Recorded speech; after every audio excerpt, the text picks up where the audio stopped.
Halo teman-teman semuanya. Sekarang tanggal 20 November jam 10:11 pagi hari Rabu di New York. Kita bertemu kembali di kuliah spiritual dan kali ini sesuai dengan janji saya akan coba untuk membahas satu konten yang sangat-sangat menarik ini yang saya buat di tanggal November 15 November ya. Dan, saya yakin teman-teman juga sudah membaca ini. Terima kasih banget, saya dapat 78 like di sini. Terima kasih teman-teman yang sudah nge-like. Lalu kemudian komen-komennya sudah saya baca semua, sudah saya bales. Ini kita jarang-jarang ya bahas materi yang begitu, eee, apa ya, teknis ya, begitu konseptual, begitu filosofinya kepake semuanya ya. Jadi dari komen-komen ini, saya salut dengan teman-teman semua di sini, karena komen-komennya ini menunjukkan bahwa teman-teman punya pemahaman spiritual yang sangat-sangat luar biasa, sangat-sangat mendalam. Ya, dari pertanyaannya, dari komennya ini kelihatan sekali teman-teman sudah mulai ada kemajuan yang sangat luar biasa. Dan itu tandanya grup kita sudah sukses, ya. Kita maju bersama teman-teman. Saya ini bukan guru, saya ini teman seperjalanan, saya kepengen teman-teman juga sama-sama maju. Jadi saya buat konten, buat tulisan, buat video seperti ini dengan satu tujuan, supaya kita bisa jadi sama-sama maju, menjadi teman seperjalanan. Jadi kalau saya maju, teman-teman juga ikut maju, ya. Gitu. Saya nggak baca semuanya, tapi ini sudah hampir semuanya sudah saya balas ya.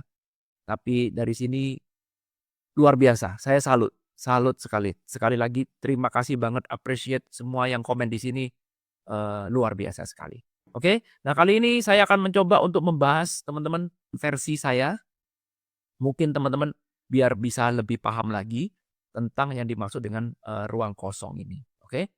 Nah, kita mulai dari kalimatnya dulu, "The silent gap between your thoughts" thoughts ya, "is your windows to the cosmic mind." Ini yang ngomong dari Pak Chopra. Nah, oke, kita coba ke papan tulis dulu, teman-teman. Sini, ya, kita buka papan tulisnya. Topiknya yaitu adalah gap antar thought. Ya, ini adalah thought, ini adalah thought, ini adalah thought, ya, thought, ya. Ini yang dimaksud dengan gap. Ini adalah thought. Oke? Mari kita belajar perlahan-lahan. Oke? Kita mulai dulu dari thought. Thought itu apa sih, Pak? Nah, perhatikan ya, karena itu teman-teman, belajar kita nggak boleh cuma ngomong, "Pakai bahasa Indonesia aja, Pak, saya anti bahasa Inggris." Nggak boleh. Karena kalau kamu tidak belajar bahasa aslinya, seringkali kita bisa salah pemahaman. Mari kita lihat, ada yang namanya mind, bahasa Indonesianya pikiran. Mind ini menciptakan sebuah produk yang namanya adalah thought. Nah, jadi pabriknya thought adalah mind. Dalam bahasa Indonesia, ini adalah pikiran, ini adalah buah pikiran, buah pikir. Ya, tapi kalau sekarang males lagi, kalau Anda lagi males nih, maka thought akan diterjemahkan sebagai pikiran. Sehingga orang bingung, ini apa sih sebenarnya? Tapi kalau Anda paham bahasa aslinya, maka Anda akan tahu bahwa namanya mind dan thought. Jadi mind ini pabriknya. Nah, ini ya. Ini pabriknya, ini produknya. Loh, gampang kan? Ya. Jadi tugasnya mind, tugasnya pikiran. Jadi saya pakai bahasa Inggris ya, pakai mind. Tugasnya mind adalah menciptakan thought. Paham? Ya. Jadi tugasnya mind menciptakan thought. Itu sudah dari sononya begitu. Normalnya ya begitu, teman-teman. Karena itu jangan pernah berpikir gini, "Pak, kenapa ya Pak ya? Kok pikiran saya selalu menciptakan thought? Kapan pikiran saya berhenti menciptakan thought?" Waduh, waduh. Ya memang tugas pikiran, ya, tugasnya pikiran, fungsinya pikiran, ya memang untuk menciptakan thought.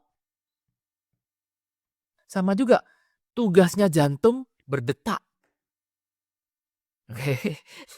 Tugasnya jantung berdetak.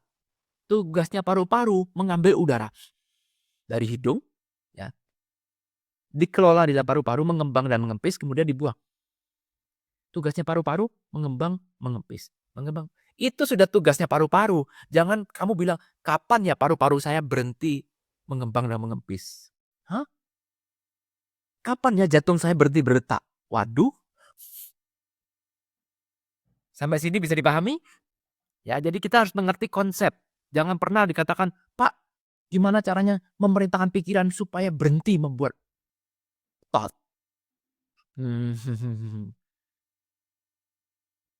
Berhenti membuat thought? Susah. Mengurangi bisa? Bisa. Ya, karena produksinya kadang-kadang berlebihan, kadang-kadang kurang. Tapi menghentikan total nggak bisa. And it's fine. Nggak apa-apa. Oke? It's okay. Sekarang udah paham ya? Jadi topik kita adalah kita mau mengamatin thought. Thought. Thought itu muncul. Thought antar thought. Buah pikir. Jadi misalkan kalau ini diterjemahkan bahasa Indonesia paling gampang mengamati pikiran. Ya. Ya, tapi saya pakai kata thought aja lebih sederhana ya. Thought, thought, thought, thought, thought. Ya, oke? Jadi mengamat di antara kedua thought. Nah, pertanyaannya, apakah thought ini nyata? Ada nggak? Berupa materi atau berupa non materi? Nggak ada materinya. Tapi nyata nggak? Nyata. Kalau nggak percaya, coba Anda diam, duduk aja diam. Tarik nafas tenang. Tutup mata, ya, santai, rileks. Nah, 30 detik kemudian Anda langsung, waduh, ingat cewek cantik, ingat utang, ingat tetangga, ingat temen, muncul seketika. Bum, bum, bum, bum, bum, bum, bum. Nggak kelihatan materinya, tapi thought itu nyata, betul? Paham ya? Oke. Nah, thought itu diam atau bergerak? Iya Pak, begitu saya duduk, ini, wah, saya langsung ingat mikir ini, mikir ini itu keluar semua. Oh berarti thought-nya gerak dong, betul? Bukan thought-nya diem, thought-nya gerak. Oke, berarti thought bergerak. Yes. Sama seperti awan, betul? Thought-nya bersama, bergerak. Nah, segala sesuatu yang bergerak, teman-teman, yang bisa digerakkan, kenapa dia bisa bergerak? Karena pasti ada ruang kosong yang kita sebut sebagai gap di antara keduanya. Harus ada ruang kosong. Karena tanpa ada ruang kosong, maka dia nggak mungkin bisa bergerak. Oke. Saya bisa bergerak dari titik A ke titik B. Karena dari A ke B ada ruang kosong. Kalau dari A ke B penuh semua isinya seseorang. Misalkan saya lagi nonton sepak bola. Ya, wah sepak bola Indonesia lawan Arab Saudi. Saya lagi nonton. Ramenya minta ampun. Saya mau bergerak dari titik A ke titik B. Saya nggak bisa gerak. Kenapa? Nggak ada ruang kosong. Penuh. Penuh orang semuanya. Ruang kosong diisi oleh banyak orang. Sehingga saya tidak bisa gerak. Atau sulit untuk bergerak. Tetapi kalau lapangan sepak bolanya kosong, maka saya gampang sekali untuk bergerak. Syarat supaya bisa bergerak harus ada ruang kosong. Ada cerita guru Zen. Guru Zen kemudian memberikan pertanyaan tolol kepada muridnya. Pertanyaan receh pada muridnya. Dia bertanya, muridku, kenapa jendela bisa dibuka? Muridnya merenungkan pertanyaan guru itu. Direnungkan lama, oh iya, akhirnya dia menemukan jawaban. Jawabannya dia adalah karena ada ruang. Karena kalau tidak ada ruang kosong, jendela nggak mungkin bisa dibuka. Kalau tidak ada ruang kosong, maka tidak mungkin ada gerak. Oke, good. Ya, berarti teman-teman sudah tahu thought ini bergerak. Berarti pasti ada gapnya. Apa buktinya ada gap? Karena thought ini bergerak. Moving. Bergerak. Thought ini selalu moving. Sama seperti awan. Dia bergerak terus. Bergerak terus. Bergerak terus. Oke. Di sini bisa dipahami ya. Nah, pertanyaannya sekarang adalah, ya, dia mengatakan seperti apa? Mari kita lihat lagi di sini. Ya. The silent gap between your thoughts is your window to the cosmic mind. Ya. Jadi maksud dari tulisan ini adalah cobalah sesekali kamu fokus pada gapnya. Mari kita tulis lagi nih sekarang. Apa yang dimaksud fokus pada gap? Oke, kita tulis sekarang. Fokus pada gap, bukan pada thought. Tapi pada gapnya. Oke, beda pelan-pelan ya. Oke, fokus. Berarti artinya fokus saya taruh atensi, benar ya? Saya fokus berarti saya taruh atensi. Siapa yang naruh atensi? Saya. Kita sebut sebagai diri, boleh ya? Saya lah menaruh atensi. Di mana kamu taruh atensi, maka itu akan menjadi nyata. Kalau saya taruh atensi ke A, maka A akan menjadi nyata. Atau lebih tepatnya, A akan kelihatan nyata. Saya nggak peduli A-nya apa. Karena dari atensi inilah yang bisa membuat gelombang menjadi materi. Ya, dengan dia menjadi materi kelihatan seperti nyata, bukan benar-benar nyata, tapi seperti nyata. Kita sebut sebagai look real, seperti nyata, bukan reality, beda. Kalau reality berarti yang benar-benar nyata. Oke? Buka. Di mana kita taruh atensi, maka di situ akan menjadi nyata. Nah, di mana kita menaruh atensi berarti kita dikatakan fokus. Oke, fokus. Nah, selama ini fokus kita hanya kepada thought-nya. Jadi, kalau sekarang kita melihat nih, kita selama ini hanya melihat thought yang kita lihat cuma ini dan ini.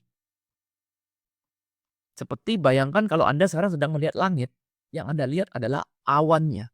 Ini awannya, bukan langitnya. Nah, seperti tadi yang saya katakan, kalau Anda taruh atensi menuju ke sini, teman-teman. Ya, kalau Anda taruh atensi, maka apa yang terjadi?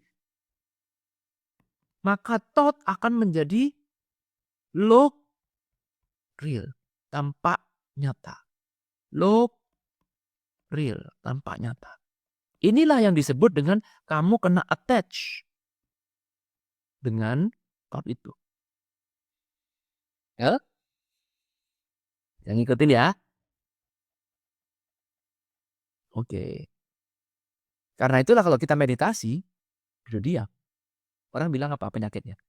Wah, saya susah Pak ngontrol pikiran. Pikiran ini selalu bikin hal-hal yang menarik perhatian saya. Tiba-tiba ini sama seperti YouTube, Pak. Susah sekali saya buka YouTube tanpa kecantol sama satu konten. Karena YouTube sedemikian rupa akan membuat sebuah tampilan yang menarik perhatian saya sehingga saya bisa taruh atensi ke sana. Saya taruh waktu saya ke sana. Sama juga dengan thought. Thought dibuat begitu menarik agar kamu bisa kecantol di dalamnya sehingga kamu akan jadi kena lemnya yang disebut dengan lem emosi. Semakin kuat emosinya, semakin kuat cantolannya. Ketika meditasi gitu tiba-tiba ingat pacar saya. Waduh, dari mana dia sekarang ya? Kenapa dia nolak saya? Padahal lagi meditasi. Padahal tadi waktu meditasi dibilang, kamu jadi pengamat aja ya, ngamatin thought aja. Tapi ternyata kita nggak bisa ngamatin karena kita ternyata, wah ini persis sama seperti kita lihat awan. Kamu lihat awan, padahal cuma dibilang, kamu amatin aja awan ya. Jangan ke bawah awan. Tapi ketika kita lihat awan, wih kok bentuknya seperti kelinci ya? Wih awan itu bentuknya seperti kerbau. Wow seperti kucing. Wah seperti. Mulai kita kejebak dengan konsep. Padahal kita cuma disuruh lihat awan. Kalau kamu cuma sekedar melihat, maka awan datang dan pergi. Namanya dia bergerak. Come and go. Datang dan pergi. Good? Oke. Nah sekarang dibikinlah sebuah konsep baru. Bagaimana kalau sekarang kamu melihat gap antara keduanya ini. Ini ada gap kan? Betul? Ya, ini ada gap. Saya hapus ini. Ya, ini ada gapnya teman-teman. Ya. Bagaimana kalau sekarang kamu lihat gap antar kedua thought? Ada gap di sini. Daripada kamu atensinya menuju ke thought, sekarang alihkan atensi kamu menuju ke gapnya. Oke. Apa yang akan terjadi? Sebelum ini saya lakukan, saya tanya dulu, mungkin nggak, bisa nggak saya mengarahkan atensi keluar dari thought? Sadarin. Mungkin nggak? Bisa nggak? Bisa nggak? Kalau kamu menyadari ini, maka kamu jadi master. Yes, tentu saja saya bisa, Pak. Bagus. Kamu sadar? Yes, saya sadar. Tentu saja kamu akan jadi luar biasa. Karena apa? Karena sekarang kamu jadi master. Kamu tahu bahwa sayalah yang punya atensi. Atensi ini mau arahkan kemana? Sayalah bosnya. Saya bukan korban. Kalau kamu sadar. Tapi kalau kamu nggak sadar, kamu seolah-olah seperti keseret arus. Karena itu kalau kamu meditasi, ngapain? Kembali menjadi bos. Hari-hari biasa keseret arus, betul? Nggak apa-apa, ya udah, it's okay. Sebagai victim. Sekarang kamu jadi master. Kamu jadi master. Untuk meditasi kamu jadi master. Syaratnya sebagai jadi master, hanya master yang bisa mengamatin. Karena itu jadilah pengamat. Dengan kamu menjadi pengamat, maka kamu sekarang tahu bahwa saya tidak sama dengan top. Ini kalau kamu jadi master. Tapi kalau kamu sekarang tidak jadi master, maka kamu berpikir saya adalah tot. Inilah yang disebut dengan attach. Jadi kalau kamu attach di sini, melekat pada tot, maka kamu jadi victim. Kamu jadi korban. Seolah-olah kamu tidak berdaya. Tidak berdaya. Master berdaya. Jadi, supaya kamu bisa melakukan ini, memindahkan dari atensimu ke tot, pindah ke dalam gapnya ini, nomor satu kamu harus berubah dulu. Dari victim berubah jadi master. Karena itu pertanyaan ini dijawab. Bisa nggak sih kira-kira saya mengalihkan atensi? Karena selama ini saya cuma lihatnya tot aja, Pak. Oke, tanyakan pada dirimu sendiri. Bisa nggak sekarang atensinya saya ganti, saya mau lihat di antara kedua tot. Bisa? Kalau kamu jawab itu bisa, ya berarti kamu jadi master. Maka sekarang kamu bisa menaruh atensi menuju ke gap. Oke, latihan. Nah, pertanyaan sekarang sederhana. Apa yang terjadi pada diri saya kalau seandainya saya sudah bisa mengamatin gapnya ini? Apa yang terjadi pada diri saya? Maka gap ini akan menjadi nyata. Betul sekali. Rumusnya tetap sama. Kalau sudah ada atensi, berarti gap ini akan menjadi nyata. Ya. Wow. Kalau sekarang gapnya bisa kamu lihat, maka otomatis sekarang kamu akan masuk ke dalam sebuah state yang disebut dengan state of no mind. Karena kamu gak mungkin bisa melihat gap ini kalau kamu tetap menggunakan pikiran. Ya, dengan kamu mengarahkan atensimu ke gap, otomatis kamu akan masuk ke dalam state of no mind. Dengan kamu melihat gap ini, otomatis kamu akan become one with everything. Gak ada lagi separation, gak ada lagi polarity, karena no mind. Kamu akan menyatu dengan semuanya. Wah, ini pintu masuknya nih, gerbangnya. Otomatis kamu akan kebawa ke dalam present moment. Otomatis karena di dalam gap, gak ada namanya waktu lain kecuali now. Wah. Oke, terakhir supaya tidak terlalu panjang. Pak, saya nggak percaya. Apa buktinya kalau saya lihat gap nggak bisa pakai pikiran? Oke, saya tunjukkan nih. Oke, saya tanya sekarang. Ini awan. Awan muncul di langit. Saya tanya, awan dan langit lebih banyak mana porsinya? Lebih banyak langit, betul. Ya, jadi langit ini jauh lebih luas. Sementara awan ini cuma kecil sekali. Kalau kita lihat awannya cuma mengisi 0,0000000000000. Nggak tahu nolnya berapa kali, 0,1% dari langit. Paham maksudnya? Tetapi kalau kita ditanya sekarang, kita lihat langit, lalu kemudian lihat, apa yang kamu lihat? Yang dilihat adalah awan. Bagian yang terkecil ini yang dilihat. Oke, karena mind menjawab. Sama juga dengan saya menggunakan papan tulis.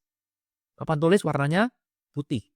Ya, kiri kanannya. Lalu kemudian saya taruh titik di sini. Kemudian saya tanya, apa yang kamu lihat? Titik. Warna hijau. Padahal titik warna hijau ini cuma 0,0000000000000. Nggak tahu nolnya berapa kali ya. 1%. Artinya super duper kecil dibandingkan dengan warna putih. Ini warna putihnya nih kenapa enggak kalau lihat. Warna putihnya kita sebut sebagai background. Sedangkan titik ini kita sebut sebagai figure. Ini kita sebut sebagai figure. Nah, sekarang saya tanya, kenapa kamu melihat figure yang super duper kecil? Kenapa kamu tidak melihat background yang super duper besar? Karena mind kita terlatih untuk melihat figure, tidak melihat background. Begitu kamu melihat background, apa yang terjadi? Mindmu akan hilang secara otomatis. Nah, demikian juga dengan thought, teman-teman. Kamu gak akan bisa melihat gap-nya itu. Kamu kalau pakai pikiran, pikiran itu hanya akan melihat thought-nya. Tidak akan melihat source atau gap-nya yang begitu luas. Oke, saya stop sampai sini dulu ya teman-teman. Sudah banyak sekali ilmu ini, ilmu daging semua ya. Ini materi-materi seperti ini teman-teman bisa pelajarin. Mau ikut kelas premium saya juga boleh, ada di situ di YouTube di bawah, atau Anda ikut kelas Narrative Transform yang sudah jalan nih sekarang ya. Nanti materinya kurang lebih seperti ini agar kita mengerti konsep. Kalau kita sudah mengerti konsep, maka menjalankannya jadi jauh lebih mudah. Ini bukan dogma kan? Bukan belief kan? Tadi saya nggak percaya ini ya, boleh aja. Ya, kita berusaha untuk mencari penjelasan, bukan cuman awas kalau kamu nggak percaya ya. Awas tuh, bukan. Ya, tapi kita menggunakan pola. Ya, kita menggunakan cara berpikir. Oke? Semoga bisa memberikan insight teman-teman. Nanti kita ketemu lagi di kuliah spiritual selanjutnya. Thank you. I love you all.